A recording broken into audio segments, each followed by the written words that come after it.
Brothers, this is for you. I want you to remember this acronym. B.M.I. B.M.I. What does B.M.I stand for?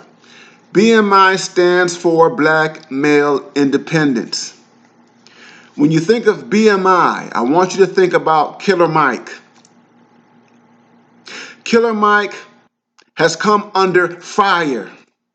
Killer Mike, the rapper, the entertainer, the entrepreneur, the Pan-Africanist, the black man, the outspoken black man, the black man who has campaigned with Bernie Sanders, he has come under fire for meeting with the Republican governor of Georgia, Brian Kemp. Killer Mike, in the face of criticism from black liberals, black leftists, white liberals, and white leftists, sat down with Brian Kemp to talk about the economic situation, particularly that pertaining to small businesses in Georgia at large and Atlanta in particular. And what Killer Mike did by sitting down with Brian Kemp was to demonstrate the significance and the value of black male independence. What does that mean? Brian Kemp is not a popular Republican among black people. Brian Kemp is the person who beat Stacey Abrams in the gubernatorial race close to 2 years ago.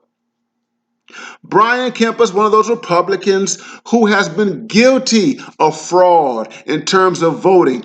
Brian Kemp is one of those Republicans that fits the stereotype of white supremacy.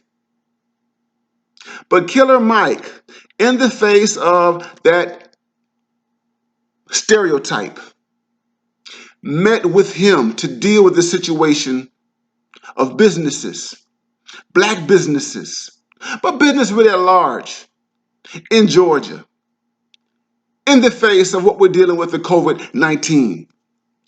And by doing so, he exerted black male leadership. Black people are a minority in this country. We are 13% of the population. We are ruled by a white governing majority. If you live in the South, if you are a black person, you deal with a Republican majority. You vote Democrat. Blacks have voted that way. But blacks deal with a Republican majority. And what does that mean? That means that black people do not have the luxury of sitting on the sidelines and waiting for Democrats to come into power. Black people have to deal with whoever is in power. You put demands on whoever is in power.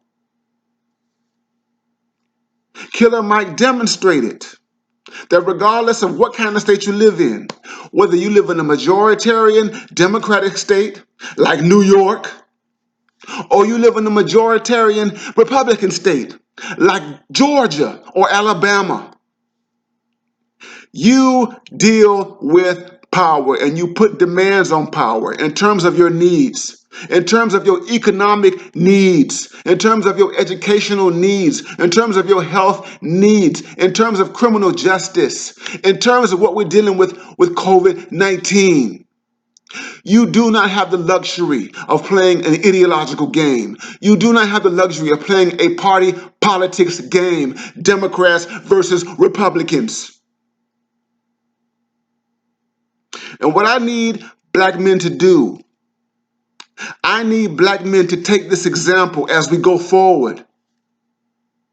It does not matter who becomes the president or who retains the presidency.